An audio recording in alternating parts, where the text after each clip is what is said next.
ಅರೆ ಅರೆ ಅರೆ ಅರೆ ಮತ್ತೆ ಹೃದಯ ಹಾಡಿದ್ದು ತಂದಾನೆ ಖುಷಿ ಖುಷಿಯಾಗಿ.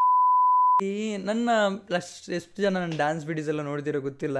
ನಾನು ಯೂಟ್ಯೂಬಿಗೆ ಬಂದಮೇಲೆ ಡ್ಯಾನ್ಸ್ ವೀಡಿಯೋಸ್ನ ಕಂಪ್ಲೀಟ್ ರೀಲ್ಸ್ ಮಾಡೋದೇ ಕಮ್ಮಿ ಮಾಡಾಕಿದ್ದೀನಿ. ಆ್ಯಂಡ್ ಮತ್ತೆ ಬಿಗ್ ಬ್ಯಾಂಗ್ ಆಗಿ ಸ್ಟಾರ್ಟ್ ಮಾಡ್ಬೇಕಂತಿದ್ದೀನಿ. ನಿಮ್ಮ ಸಪೋರ್ಟ್ ಬೇಕಾಗಿದೆ. ಈಗ ನಾನು ಮಾತಾಡೋಕೊಟ್ಟಿರೋವಂಥದ್ದು ಕಂಪ್ಲೀಟ್ಲಿ ದೊಡ್ಡ ದೊಡ್ಡ ಸ್ಟಾರ್ಸ್ನ ಮೂವಿ ಬಗ್ಗೆ ಆಗಿರುವಂಥದ್ದು, ಆ್ಯಂಡ್ ಪ್ಯಾನ್ ಇಂಡಿಯಾ ಲೆವೆಲ್ನ ಸಿನಿಮಾಸ್ ಬಗ್ಗೆ ಆಗಿರುವಂಥದ್ದು.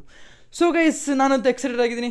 ಎಲ್ಲ ಸ್ವಲ್ಪ ಹಿಂದೆ ಕೂತ್ಕೊಂಡು ಏನೋ ಪಾಪ್ಕಾರ್ನ್ ಏನಿದ್ರೆ, ಅಥವಾ ಈಗ ವೀಡಿಯೋನ ಹಂಗೆ ಸ್ಟಾಪ್ ಮಾಡಿಬಿಟ್ಟು ಮನೆಗೆ ಹೋಗ್ಬಿಟ್ಟು ಆರಾಮಾಗಿ ಒಂದು ಪಾಪ್ಕಾರ್ನ್ ಎಲ್ಲ ಹಿಡ್ಕೊಂಡು ಜ್ಯೂಸ್ ಎಲ್ಲ ಹಿಡ್ಕೊಂಡು ನೋಡಿ. ಯಾಕೆಂದರೆ ವೀಡಿಯೋ ಮಾತ್ರ ಎಂಟರ್ಟೈನಿಂಗ್ ಆಗಿರುತ್ತೆ. ನಿಮ್ಮ ಎಲ್ಲ ಸ್ಟಾರ್ಸ್, ನೀವು ಯಾವುದೇ ಫ್ಯಾನ್ ಆಗಿರಿ, ನಿಮಗೆ ಮೂವಿ ಎಲ್ಲ ಅಪ್ಡೇಟ್ ಕೊಡುವಂಥ ಜವಾಬ್ದಾರಿ ನಂದಾಗಿರುವಂಥದ್ದು. ಸೊ ಗೈಸ್, ಅದನ್ನೆಲ್ಲ ಮಾಡಿದೆ. Let's start the video.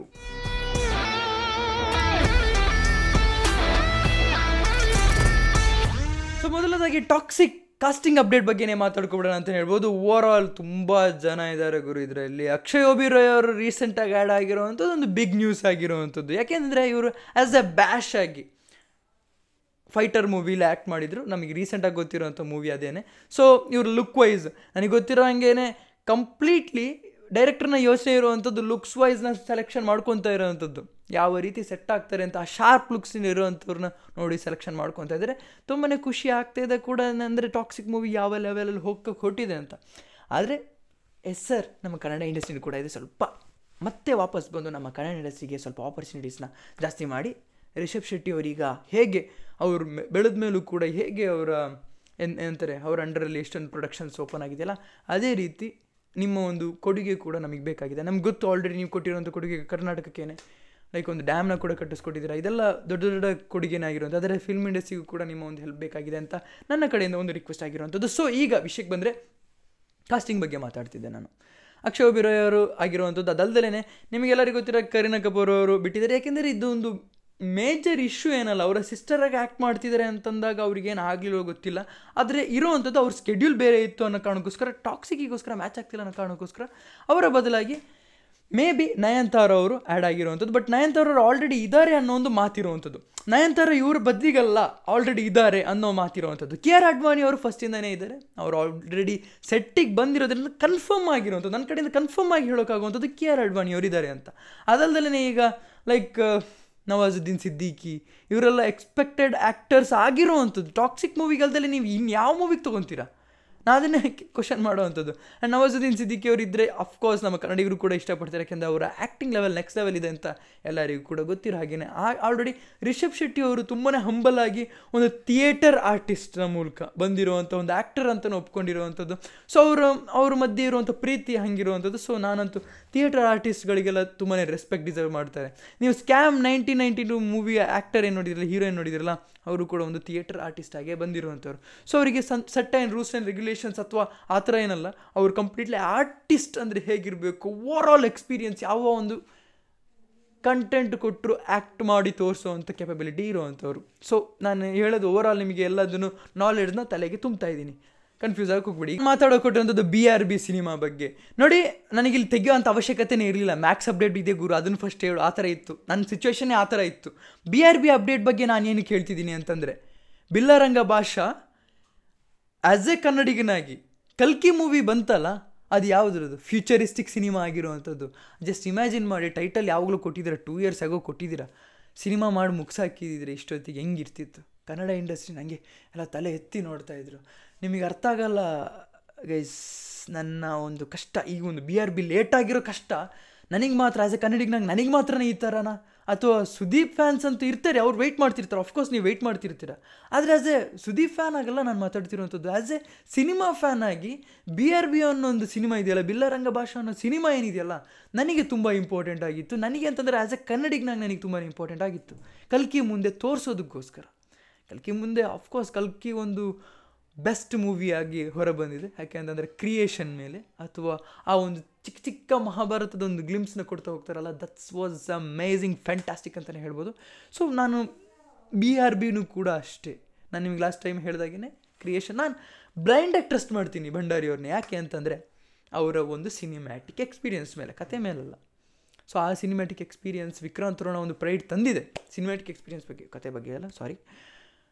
ಆದರೆ ಈ BRB ಅನ್ನೋದು ಇದೀನಲ್ಲ, ಬಾರಾಜ ಬಾ ಆಗೋದೇ ಬೇಡ, ಬಿಲ್ಲರಂಗ ಭಾಷೆನೇ ಆಗಲಿ ಅನ್ನೋ ಒಂದೇ ಒಂದು ಹೋಪ್ನ ಹಿಡ್ಕೊಂಡು ಕಾಯ್ತಾ ಇದ್ದೀನಿ.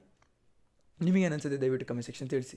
ಓಕೆ, ನಾನು ಮಾತಾಡೋಕೊಟ್ಟಿರೋವಂಥದ್ದು ಮಾರ್ಟಿನ್ ಬಗ್ಗೆ ಆಗಿರೋವಂಥದ್ದು. ನಾನೀಗ ಒಂದು ಮಾತು ಹೇಳಿದೆ, ಲೈಕ್ ಆದಷ್ಟು ಬೇಗನೆ ಬರಬೇಕಾಗಿದ್ದು ಕಲ್ಕಿ ಮೂವಿ ಬಗ್ಗೆ ಕೇಳಿದಾಗ ಧ್ರುವ ಸರ್ಜಾ ಅವರ ರಿಯಾಕ್ಷನ್ ಹೇಗಿತ್ತು ಅಂತಂದರೆ, ನಾವು ಅದೇ ರೀತಿ ವರ್ಕ್ನ ಎಕ್ಸ್ಪೆಕ್ಟ್ ಮಾಡ್ತಾ ಇದ್ದೀವಿ, ನಾವು ಇಲ್ಲಿ ಇಂಡಿಯನ್ಸ್ ಜೊತೆನೇ ಕಾಂಪೀಟ್ ಮಾಡೋದಕ್ಕೆ ಬಂದಿರೋವಂಥದ್ದಲ್ಲ. ಅವರ ಮಾತಿನ ಅರ್ಥನ ನಾನು ಹೇಳ್ತಿರೋವಂಥದ್ದು, ನಾವು ಆ್ಯಸ್ ಅ ವರ್ಲ್ಡಲ್ಲಿ ಕಾಂಪೀಟ್ ಮಾಡೋಕೆ. ಇದು ಯಶ್ ಅವರು ತುಂಬ ಸತಿನೇ ಹೇಳಿದ್ದಾರೆ. ಯಶ್ ಅವರಂತೂ ಲೈಕ್ ಅವ್ರು ಯಾವಾಗ ಕನ್ನಡ ಇಂಡಸ್ಟ್ರಿಲಿ ಇನ್ನೂ ಚಿಕ್ಕ ಸ್ಟಾರ್ ಆಗಿದ್ದಾಗಲೂ ಕೂಡ, ಚಿಕ್ಕ ಸ್ಟಾರ್ ಅಂತ ಯಾವಾಗ ಅನಿಸಿಲ್ಲ, ಆದರೆ ಬೇರೆಯವ್ರಿಗೆ ಅನ್ನಿಸಿರ್ಬೋದು, ಬೇರೆ ಇಂಡಸ್ಟ್ರಿಗವ್ರು ಅನಿಸಿರ್ಬೋದು ಏನೋ ನಾನು ಹೇಳ್ತಿರೋವಂಥದ್ದು.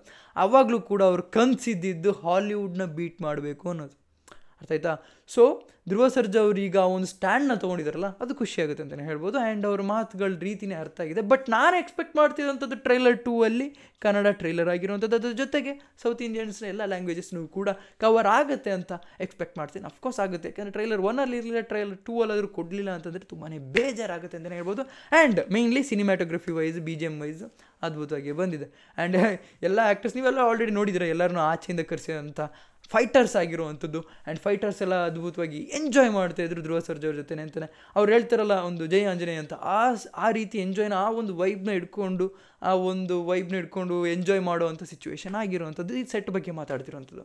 ಸೊ ಈಗ ಓವರಾಲ್ ನಾನು ಎಲ್ಲರೂ ಮಾತಾಡ್ತೀನಿ, ಅಂದರೆ ದೊಡ್ಡ ಸ್ಟಾರ್ಸ್, ದೊಡ್ಡ ಸಿನಿಮಾಸ್ ಬಗ್ಗೆ ಮಾತಾಡ್ಬೇಕಾರೆಲ್ಲ ಮಾತಾಡ್ತೀನಲ್ಲ, ಆ ಥರ ಮಾತಾಡ್ತಿರೋವಂಥದ್ದು.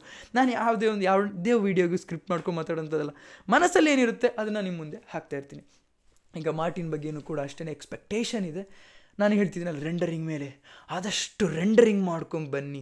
ಕಲ್ಕಿ ಮೂವಿ ಕೂಡ ಸ್ಟಾರ್ಟಿಂಗ್ ಬಂದಾಗ ತುಂಬಾ ವರ್ಸ್ಟಾಗಿತ್ತು, ಪೇಪರ್ ರೀತಿ ಇತ್ತು, ಆ ಶೀಲ್ಡ್ ಅಲ್ಲ, ರೆಂಡರಿಂಗ್ ಆದಮೇಲೆ ಅದ್ಭುತವಾಗಿ ಬಂದಿರೋವಂಥದ್ದು. ಸೊ ಇದರಲ್ಲೂ ಕೂಡ ರೆಂಡರಿಂಗ್ ಆದಮೇಲೆ ಟ್ರೈಲರ್ 1 ಏನು ಬಂತಲ್ಲ, ಟೀಸರ್ ಅಲ್ಲ, ಟ್ರೈಲರ್ 1 ಏನು ಬಂತಲ್ಲ, ಅದ್ಭುತವಾಗಿದೆ, ಅಮೇಝಿಂಗ್ ಆಗಿತ್ತು. ಎಲ್ಲ ಎಡಿಟಿಂಗ್ ಎಲ್ಲ ನನಗೆಲ್ಲೂ ಕೂಡ ಏನು ಗುರು ಕಚ್ಚಡವಾಗಿ ಅನಿಸಲೇ ಇಲ್ಲ. ಅದಕ್ಕೋಸ್ಕರ ಹೇಳ್ತಿರೋಂಥದ್ದು. ಆದರೆ ಇನ್ನೂ ಇಂಪ್ರೂವ್ಮೆಂಟ್ ಬೇಕಾಗಿದೆ. ರೆಂಡರಿಂಗ್ ಮೇಲೆ ಇನ್ನೂ ಅದ್ಭುತವಾಗಿ ಬಂದರೆ ಅಲ್ವಾ ನಮ್ಮ ಇಂಟರ್ನ್ಯಾಷನಲ್ ಮಾರ್ಕೆಟಿಗೆ ನಮ್ಮನ್ನು ತಲುಪಿಸೋಕ್ಕಾಗುವಂಥದ್ದು, ನಮ್ಮನ್ನು ಅಂತಂದರೆ ಆ್ಯಸ್ ಎ ಕನ್ನಡಿಗನಾಗಿ ಹೇಳ್ತಿರೋವಂಥದ್ದು. ಸೊ ಇದೆಲ್ಲ ನನ್ನ ಕನ್ನಡ ಇಂಡಸ್ಟ್ರಿ ಮೇಲೆ ಇರುವಂಥ ಲವ್ ಆಗಿರುವಂಥದ್ದು. ಇನ್ನು ಯಾರು ಕನ್ನಡ ಇಂಡಸ್ಟ್ರಿನ ಡೌನ್ಫಾಲ್ ನೋಡ್ತಾ ಇದ್ರಲ್ಲ, ಅವ್ರಿಗೆ ಗೊತ್ತಾಗಿದೆ, ಅಪ್ವರ್ಡ್ಸ್ ಹೋಗ್ತಾ ಇರೋದು ನೋಡ್ತಾ ಇದ್ದಾರೆ. ಆ್ಯಂಡ್ ಆ್ಯಸ್ ಎ ಕನ್ನಡಿಗನಾಗಿ ನೀವೆಷ್ಟು ಖುಷಿಯಾಗಿದ್ದೀರ ಅಂತದ್ದು ಕೂಡ ದಯವಿಟ್ಟು ಕಮೆಂಟ್ ಸೆಕ್ಷನ್ ತಿಳಿಸಿ. ಕೊಂತಿರೋಂಥದ್ದು ಕನ್ನಡ ಸಿನಿಮಾ ಲವರ್ ಆಗಿ ಎಕ್ಸ್ಪೆಕ್ಟ್ ಮಾಡ್ತಿರೋವಂಥದ್ದು. ಡಿ ಬಾಸ್ನ ಒಂದು ಆಚೆ ಬಂದ ಮೇಲೆ ಅವರ ಡೆವಿಲ್ ಸಿನಿಮಾಗೆ ಮ್ಯಾಕ್ಸಿಮಮ್ ಸಪೋರ್ಟು ನಿಮ್ಮದು ಸಿಗುತ್ತೆ. ಯಾಕೆಂದರೆ ಆಲ್ರೆಡಿ ಕರಿಯ ಸಿನಿಮಾಗೆ ಯಾವ ರೀತಿ ಸಪೋರ್ಟ್ ಕೊಡ್ತಿದ್ದೀರಾ ಅಂತ ಗೊತ್ತು. ಎಷ್ಟೋ ಸತಿ ನೋಡಿದರೂ ಕೂಡ ಈಗಲೂ ಕೂಡ ಅದೇ ಒಂದು ಕ್ರೇಜ್ನ ಮೇಂಟೈನ್ ಮಾಡ್ತಿರೋದು ತುಂಬಾ ಖುಷಿಯಾಗುತ್ತೆ ಅಂತಲೇ ಹೇಳ್ಬೋದು. ಆ್ಯಂಡ್ ಕನ್ನಡ ಸಿನಿಮಾಗ ಒಂದು ಪ್ರೀತಿನ ನೀವು ಕೊಡ್ತಿರೋದು ತುಂಬಾ ಖುಷಿಯಾಗುತ್ತೆ ಅಂತಲೇ ಹೇಳ್ಬೋದು. ಆ ಕೊಡುಗೆಯನ್ನು ತಂದು ಕೊಟ್ಟಿರೋಂಥ ಡಿ ಬಾಸ್ ಅವರು ಆಚೆ ಬರಲಿ ಅಂತ, ಆದಷ್ಟು ಬೇಗ ಆಚೆ ಬರಲಿ ಅಂತ ನನ್ನ ಒಂದು ನಾನು ನಿಮ್ಮನ್ನು ಕೇಳ್ಕೊತಿರೋವಂಥದ್ದು. ಅಂದರೆ ಡಿ ಬಾಸ್ ಫ್ಯಾನ್ಸ್ ಅಲ್ಲದೆ ಇರೋರ ಹತ್ರ ನನ್ನ ಕಡೆಯಿಂದ ಕೇಳ್ಕೊತಿರೋದೇನಂತಂದರೆ, ಅವರು ಒಳ್ಳೆ ರೀತಿಯಲ್ಲಿ ಆಚೆ ಬರಲಿ, ಆದಷ್ಟು ಬೇಗ ಆಚೆ ಬಂದು ಸಿನಿಮಾಸ್ನ, ಮೇಯ್ನ್ಲಿ ಡೆವಿಲ್ನ ಸಿನಿಮಾನ ಮುಗಿಸ್ಕೋಬೇಕಾಗಿರೋದು ತುಂಬಾ ಇಂಪಾರ್ಟೆಂಟ್ ಆಗಿದೆ. ಯಾಕಂದರೆ ಸಿನಿಮ್ಯಾಟಿಕ್ ಎಕ್ಸ್ಪೀರಿಯನ್ಸಲ್ಲಿ ನೆಕ್ಸ್ಟ್ ಅವ್ರು ಕೊಟ್ಟಿರೋಂಥ ಸಿನಿಮಾ ಆಗಿರೋವಂಥದ್ದು. ಯಾವ ರೀತಿ ಮ್ಯಾಕ್ಸ್, ಮಾರ್ಟಿನ್ ಹಾಗೆಯೇ ಟಾಕ್ಸಿಕ್ ಎಲ್ಲ ಇದೆಯಲ್ಲ, ಅದೇ ರೀತಿ ಥಿಂಕಿಂಗಲ್ಲಿ ಡಿ ಬಾಸ್ ಅವರು ಆಗಿಂದನೂ ಬಂದಾಗ ಈಗ ಒಂದು ಸಿನಿಮ್ಯಾಟಿಕ್ ಎಕ್ಸ್ಪೀರಿಯನ್ಸ್ ಮೇಲೆ ನೆಕ್ಸ್ಟ್ ಲೆವೆಲ್ ಹೋಗ್ತಿರ್ಬೇಕಾದ್ರೆ ಈ ಥರ ಆಗುವಂಥದ್ದು ನನಗೆ ತುಂಬಾ ಬೇಜಾರಾಗುತ್ತೆ ಅಂತಲೇ ಹೇಳ್ಬೋದು. And already D Boss fans ಖುಷಿಯಾಗಿದ್ದಾರೆ. ಇನ್ನೂ ಕೂಡ ನಾನು ಅವರಿಗೆ ಮೋಟಿವೇಶನ್ನೇ ಕೊಡಬೇಕು ಬಿಟ್ಟರೆ ಎಲ್ಲೂ ಡೌನ್ಫಾಲ್ ಇಲ್ಲ. ನೀವು ಹ್ಯಾಪಿಯಾಗಿರಿ, ಇನ್ಮೇಲೆಲ್ಲ ಒಳ್ಳೆಯದೇ ಆಗುವಂಥದ್ದು ಅಂತ ಹೇಳ್ತಾ, ಕನ್ನಡ ಇಂಡಸ್ಟ್ರಿಗೆ ಇನ್ಮೇಲೆಲ್ಲ ಒಳ್ಳೆಯದೇ ಆಗೋದು ಅಂತ ಹೇಳ್ತಾ, ಸೊ ಗೈಸ್ ಇದಿಷ್ಟು ನನಗೆ ಹೇಳಕ್ಕಿದ್ದು.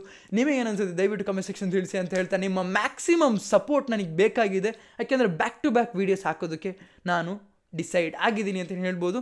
ಸೊ ಗೈಸ್ ಇದಿಷ್ಟು ನನಗೆ ಹೇಳಕ್ಕಿದ್ದು. ನಿಮಗೆ ಅನಿಸುತ್ತೆ ದಯವಿಟ್ಟು ಕಮೆಂಟ್ ಸೆಕ್ಷನ್ ತಿಳಿಸಿ ಅಂತ ಹೇಳ್ತಾ ಇವತ್ತಿನ ವಿಡಿಯೋ ಇಷ್ಟು. ನಿಮ್ಮ ವಿಡಿಯೋ ಕ್ಲಿಕ್ ಮಾಡಿ, ಶೇರ್ ಮಾಡಿ, ಚಾನಲ್ ಸಬ್ಸ್ಕ್ರೈಬ್ ಮಾಡಿಬಿಡಿ. So keep watching, love you all, peace. ನಾನಿನ್ನೂ ಅಪ್ಡೇಟ್ಸ್ನ ಕೆತ್ತಿ ತೆಗೆಯೋದಕ್ಕೆ ಟ್ರೈ ಮಾಡ್ತೀನಿ.